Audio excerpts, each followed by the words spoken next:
अब सुनो मेरी बात। एडिट करो। मैं तुमको ये कह रहा था, प्रॉफिट बिजनेस की लायबिलिटी होती है या एसेट? लायबिलिटी क्यों है? बिजनेस ने जो कमाया वो देना पड़ेगा। बिजनेस देगा, किसको देगा? तो जो पैसा देना है वो बिजनेस की क्या होती है? लायबिलिटी। और जो पैसा लेना है वो क्या होती है? बड़ा भाई, लायबिलिटी है, एसेट है, प्रॉफिट। क्यों है लायबिलिटी? वो पैसे देगा बिजनेस। हाँ, ये प्रॉफिट देना पड़ेगा वापसी। कौन देगा? बिजनेस बिजनेस देगा। किसको देगा? इसलिए बिजनेस की क्या है ये? आगे समझ में पता कैसी लायबिलिटी है? इंटरनल की एक्सटर्नल? इंटरनल। पता बिजनेस से दो तरह के लोग जुड़े हुए होते हैं। कितने तरह के लोग? एक इंटरनल पर्सन और एक एक्सटर्नल पर्सन। बिजनेसमैन बिजनेस के लिए इंटरनल पर्सन है कि एक्सटर्नल पर्सन है? इंटरनल। एक बिजनेसमैन को छोड़ के बाकी जितने भी पर्सन है जो बिजनेस से डायरेक्टली इनडायरेक्टली जुड़े हुए हैं, सब क्या है? External person. गवर्नमेंट बिजनेस से जुड़ी हुई है। पता है क्यों? गवर्नमेंट को बिजनेस से क्या लेना होता है? टैक्स। गवर्नमेंट कैसी पर्सन है? एक्सटर्नल। कस्टमर बिजनेस से जुड़ा हुआ है। कस्टमर बिजनेस से गुड्स खरीदता है हमारे, कैसा पर्सन है? एक्सटर्नल। सप्लायर होलसेलर जिससे गुड्स हम खरीदते हैं वे भी बिजनेस से जुड़े हुए हैं, वो कैसे पर्सन है? एक्सटर्नल। एक्सटर्नल। एम्प्लॉइज हमारे बिजनेस से जुड़े हुए हैं, नौकरी कर रहे हैं, सैलरी पाते हैं, कैसे पर्सन है? एक्सटर्नल। एक एक्सटर्नल पर्सन को जो पे करना होता है बिजनेस के द्वारा, वो बिजनेस की एक्सटर्नल लायबिलिटी, और एक इंटरनल पर्सन को जो पे करना पड़े वो बिजनेस की कौन सी liability? Internal liability. Shareholder fund, share बेच के जो कंपनी पैसा बिजनेस में ला रही है, जो हमारी कंपनी के शेयर होल्डर है वे कंपनी के ओनर होते हैं। कौन होते हैं कंपनी के ओनर? Share holder. कौन होते हैं कंपनी के ओनर? Share holder. और ओनर बिजनेस के लिए कौन सा पर्सन होता है? इंटरनल की एक्सटर्नल? इंटरनल।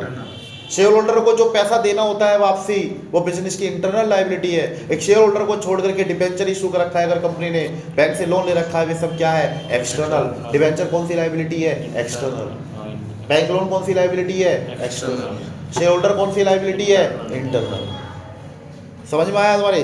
अब एक चीज देखो यहाँ पे, इधर यहाँ देखो, ये शेयर होल्डर मैं कह रहा हूँ ये लायबिलिटी है। देखो यहाँ लायबिलिटी में दिखा रखा, पर कैसी लायबिलिटी है ये? इंटरनल की एक्सटर्नल? इंटरनल। और ये दो लायबिलिटी कैसी है? एक्सटर्नल। यहाँ देखो, अब एक बात बताओ, बैलेंस शीट का दोनों तरफ का टोटल बराबर आएगा नहीं आएगा? हाँ आएगा। टोटल एसेट्स हमेशा किसके बराबर? Share holder fund plus liability. Shareholder fund plus liability. अब अगर तुम बुरा ना मानो तो मैं एक बात यहाँ लिखना चाह रहा हूँ। ये देखो, क्या ये बात ठीक है जो मैं लिख रहा हूँ? आप देखो, total assets is equal to non current assets plus current assets. तुम ध्यान से देखो इधर, नॉन करंट एसेट में क्या जोड़ दूँ अगर मैं? तो बिजनेस की क्या निकल के आ जाएगी? Total assets. और सुनो, और ये फॉर्मूला याद रखिए ना, total assets is equal to, क्या लिखा मैंने ये? Shareholders fund plus non current liability और प्लस करंट लायबिलिटी। देख लो ये है क्या? इन दोनों का जोड़ क्या आएगा? Total asset. टोटल एसेट किसके बराबर हो? Share holder fund plus non current liability plus current liability. कितने फॉर्मूले हुए टोटल एसेट के? कौन कौन से बताइए एक बार और। ये रहे, total asset is equal to, बोलना एक बार, या और लगा हुआ या total asset is equal to. अच्छा, एक चीज़ बताइए, क्या ये सही है क्या? इन दोनों का जोड़ किसका? Non current liability plus current liability. क्या इसको हम टोटल डेट भी कह सकते हैं क्या? थोड़ी देर पहले देखो ऊपर लिखा था मैंने, कहाँ लिखा था मुझे दिखाओ एक बार। Total debt is equal to क्या होगा? Non current liability plus. अब क्या बताओ, ये बताओ जरा, total assets is equal to, मैं क्या सही पढ़ रहा हूँ क्या? Total assets is equal to shareholders fund plus total date.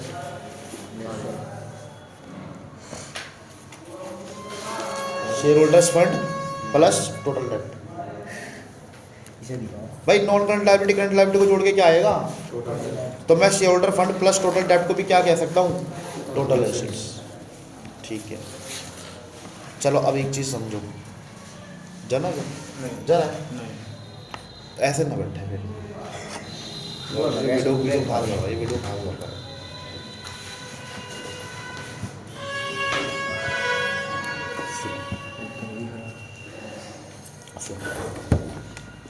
अब मैं तुमको एक चीज़ समझा रहा हूँ। हमारा अब है ना अकाउंटिंग रेशो चैप्टर शुरू हो गया, नो मान लो बस। देखो यहाँ से सेट हाउस ऊपर करो। कौन सा चैप्टर है हमारा? Accounting ratio.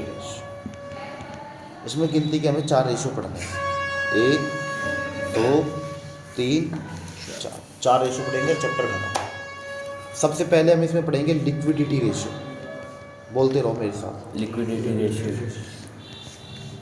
बोलो। दूसरा पढ़ेंगे सोल्वेंसी रेशियो।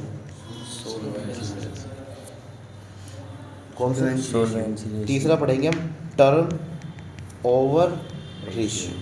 बताओ कौन सा पढ़ेंगे? टर्नओवर। अच्छा, इसका एक और नाम है एक्टिविटी रेशियो। Activity ratio. और लास्ट पढ़ेंगे हम प्रॉफिटेबिलिटी रेशियो। प्रॉफिटेबिलिटी प्रॉफिटेबिलिटी सही है। कितने रेशो पढ़ेंगे? 4। पहले वाले का नाम क्या है?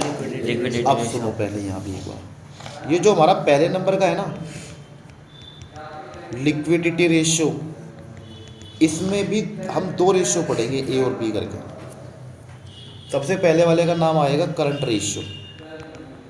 कौन सा रेशियो? Current ratio. और दूसरा हमें इसमें पढ़ना है क्विक रेशियो। Quick ratio. कौन सा पढ़ना है भाई? Quick ratio. क्विक रेशियो के 2 नाम और भी है। कौन कौन से नाम है 2 और? एक तो लिक्विड रेशियो। कौन सा रेशियो? ध्यान से सुनो, ये लिक्विडिटी लिखा और ये क्या लिखा? लिक्विड। और एक और नाम है इसका एसिड टेस्ट रेशियो। अब एक बार एग्जाम में क्या हुआ, बच्चों को पढ़ाया क्विक रेशियो, खूब अच्छे से समझाया, बहुत सॉल्व करे क्वेश्चन बच्चों ने। और मैंने पहले बता दिया इनके 2 नाम और भी है। एग्जाम में पूछा गया सीधा डायरेक्ट एसिड टेस्ट रेशियो निकालो, कुछ इन्फॉर्मेशन देके। बच्चे छोड़ कर के आए, कुछ बच्चे मार्क क्यों छोड़ दे, क्या है जी एसिड टेस्ट रेशियो हमने कभी पढ़ा ही नहीं। मैंने क्यों नहीं पढ़ा, इसका ही तो नाम था ये क्विक रेशियो। आवे कहला हाँ जी, मैं वही तो निकाल रहा था। तुम्हें दूसरा नाम नहीं पता तो इसका मतलब तुम्हें लगता है कि हमने पढ़ा ही नहीं। समझ गए? तीनों नाम याद रखने तुम्हें, एक तो क्विक रेशियो भी, और उसका दूसरा नाम क्या है? लिक्विड रेशियो, और तीसरा नाम क्या है? तो ये जो रेशियो है ना, देखो ये वाले इन्हें तो पढ़ेंगे हम बाद में। आज हमारा सबसे पहले किसका नंबर आ रहा है? Liquidity ratio. और लिक्विडिटी रेशियो में भी सबसे पहला कौन सा? Current ratio. लिक्विडिटी रेशियो में पहला कौन सा? Current ratio. अब सीखो यहाँ पे।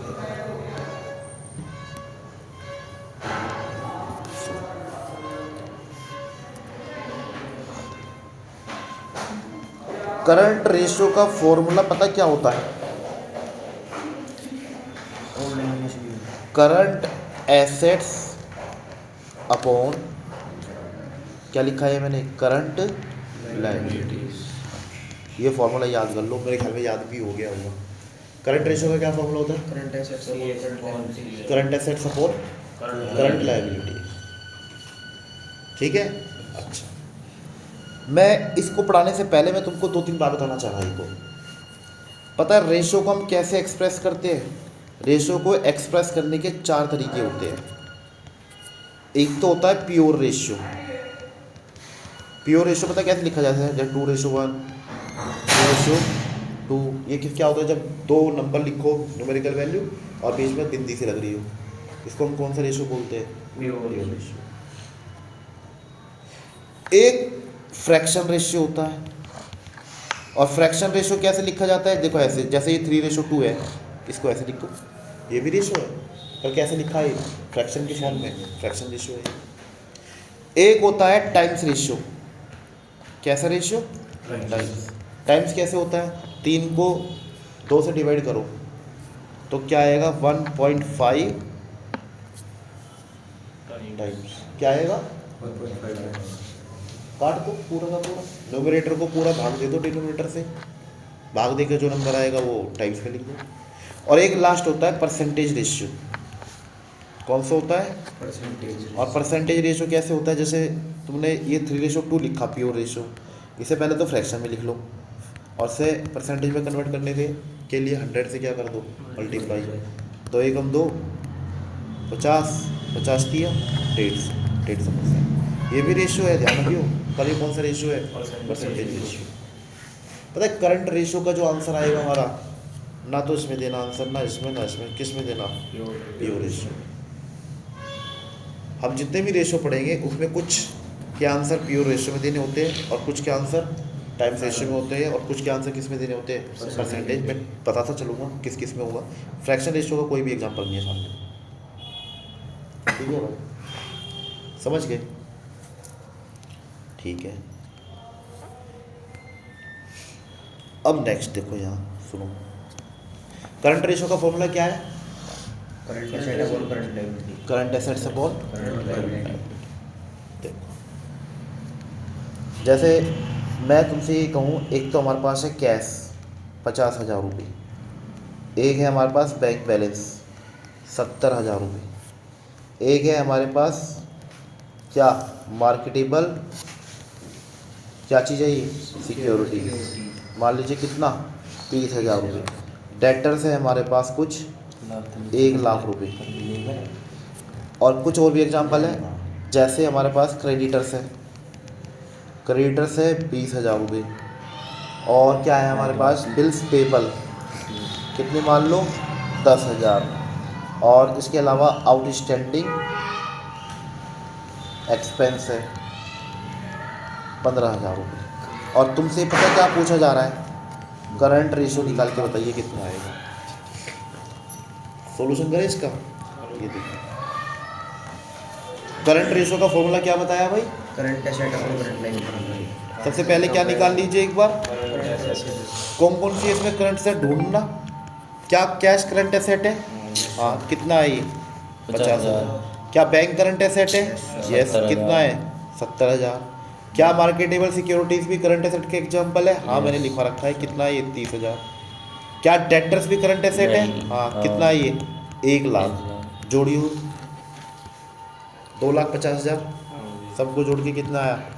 2,50,000। अब क्या चाहिए होता है हमें करंट रेशो निकालने के लिए? Current liabilities. कहाँ है करंट लायबिलिटीज? देखना, क्रेडिटर्स कितने के हैं? 20,000। बिल्स पेबल कितने का है? 10,000। आउटस्टैंडिंग एक्सपेंस कितने के हैं? 15,000। तीनों को जोड़ो, कितना आ रहा है? कितना आ रहा है? 45,000। अब क्या करना है हमें? करंट रेशो का फॉर्मूला लिखना है। Current ratio is equal to current asset upon current liability. अब एक बात बताओ, करंट एसेट कितनी निकल कर के आई? 2,50,000। और करंट लायबिलिटी कितनी निकल कर के आई? 45,000।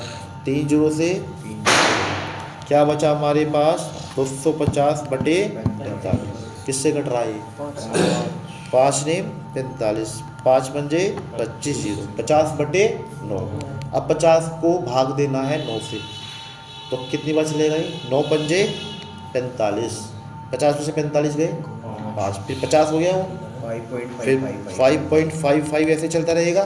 तो फाइनल आंसर दे दो अपना 5.56 राउंड ऑफ करके। और आखिरी में क्या लिखना होता है यहाँ पे? देखो 9 एकम 9 से कटेंगे 50 को, तो ये आएगा 5.56 रेशो 1। मुझे बताओ समझ में आएगा? Yes sir. चलो।